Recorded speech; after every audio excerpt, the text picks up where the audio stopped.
Hello and welcome to WION's exclusive interview with Henri Arslanian, uh, the co-founder of crypto hedge fund. Welcome, sir.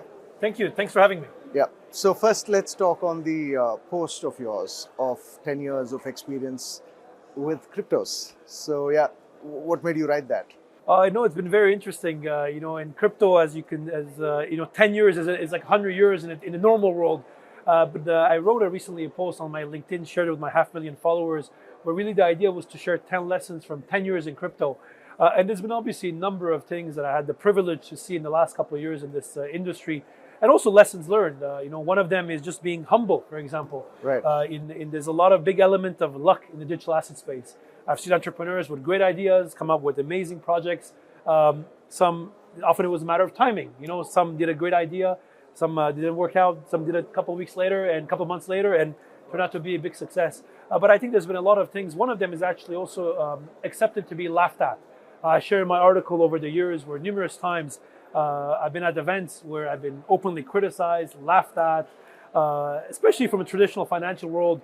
And these things, while you get used to it, it always hurts. Right. So I think it felt good sharing this with a broader audience of how these being laughed at and criticized is often very normal for anybody in the digital asset space. It's $100,000 almost, right? Almost, but the one thing that is very common in people in the digital asset space is, yes, the price of Bitcoin and crypto generates a lot of buzz. People talk about it. But I think one thing you'll see in the crypto world, which is very unique, and you don't find many other industries, really people believe in genuinely improving the financial world, genuinely transforming the legacy banking system that we have. Generally saying that 7% for a bank transfer between two different countries that are neighboring each other does not make sense. Having a financial system that excludes people that don't have money or just have the bad luck of being born in a certain country, one thing in your life which you have no control in, is probably not very fair. And I think this gives it also give people a choice.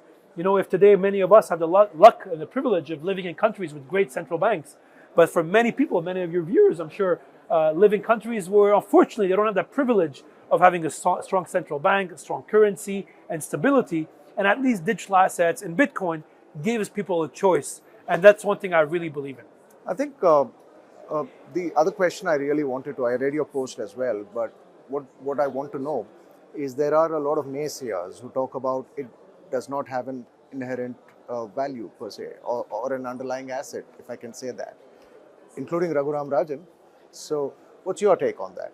It's very interesting. Well, people will say, but great, but where does the value of Bitcoin come from?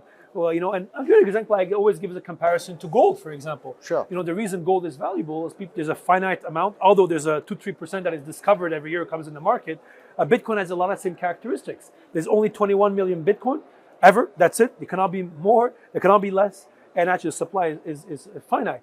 At the same time, it has a lot of benefits over gold as well.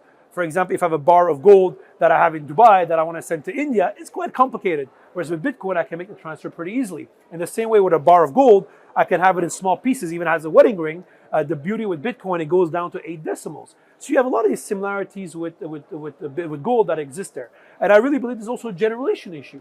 Yes, many people that are, let's say, a bit older may prefer gold, but I think a lot of the younger generation are very comfortable with a digital asset that has the same inherent characteristics.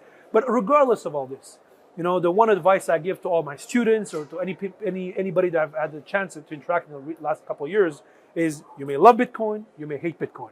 You may love digital assets, you may hate them. But at least you have a moral and fiduciary duty to at least understand it. And then once you understand it, you can make an objective decision on maybe whether it has benefits or it's complete vaporware. Right. So what's Nine Block Capital's ideology, if I can ask that? Our goal with our hedge fund, we set up now over 3 years ago. We're the first crypto hedge fund to be licensed by Dubai's crypto regulator, VARA. And our job was very clear, our goal was very clear, it was to be the leading digital asset manager globally, right, where we take all the best practices that we see in the traditional finance world and we bring them in the crypto world. And that's what now we've been doing for a couple of years. And I think our job and our goal and our mission is to lead by example and really try to be this living pioneer when it comes to the digital asset space. Because we really believe that while a lot of retail investors may want to go buy Bitcoin on their own on different crypto exchanges, for a lot of institutional investors, for them to enter the space, they will very likely do so via fund managers that are regulated, have proper governance, risk, security, in the same way as in how pension funds, sovereign wealth funds enter the emerging markets, enter derivatives world by using fund managers over the last 20, 30 years. So same thing will happen here with the very early days of crypto hedge fund world. In aggregate, there's about $4 billion in assets in the crypto hedge fund world. To put that in context, there's about 4 trillion in the traditional hedge fund world and multiple times that in the broader asset management space. So a lot of room to grow over the coming years. Right. Now, shifting to the new next tech, or so-called tokenization. Yeah. What's your take on this industry? I've been a big fan of tokenization over the years. We used to call it before security tokens, and now we call them more real-world assets. And I'm a big believer in the concept of tokenization. We've had many challenges over the years, mainly because of the lack of awareness and education of the issuers, but also the investors as well. Sure. But I think the use cases are very clear. Let's look at real estate as an example.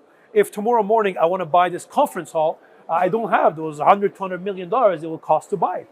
But maybe I can buy 100,000 of it.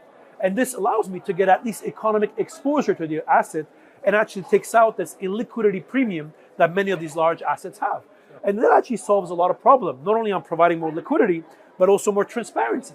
It allows me to share that little token of this piece of real estate that I have to you very easily without all these lawyers, the conveyancing lawyers, and all these intermediaries that play a big role. And I think that's just really one of the big benefits we're going to see with tokenization. It is really taking off right now. We're seeing it anywhere from real estate being tokenized to even treasuries basically being tokenized. I mean, just to give a very simple example, BlackRock's BUIDL, which is their own US treasury on the blockchain, has over $2 billion in really a matter of weeks. So I think there's a lot of things happening in the space. I'm not sure how the tokenization will evolve, but I guarantee that our kids will look at tokenization as if it's a normal asset and normal investments. Actually, there is a lot more to it, is what I've heard, that this industry is growing spectacularly fast. Plus, retail investors are jumping right in. Your regular mom and pop investor. Yes, regular investors are jumping in. I would say yes and no, because the reality is actually difficult to explain. For example, the typical real estate investor, why they love real estate? Because it's steady, they can touch it, they can see it, they know how a rent system works. Exactly, it's very simple. Now, if you try to explain to those investors that you have to buy the tokenized version, it's a bit more complicated. This is why I expect really tokenization, let's say in real estate, for example, to really take off in markets where the barrier to entry is very high. I spent a large 10, 15 years of my career in Hong Kong, for example.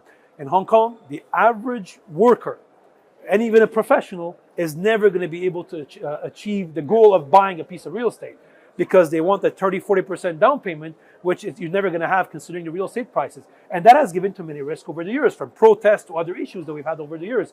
So this is why I'm a big believer that we're going to see tokenization in many markets, and not only because it makes economic sense, but also from a policy-making perspective, it also makes a lot of sense. So definitely an area to watch over the coming years.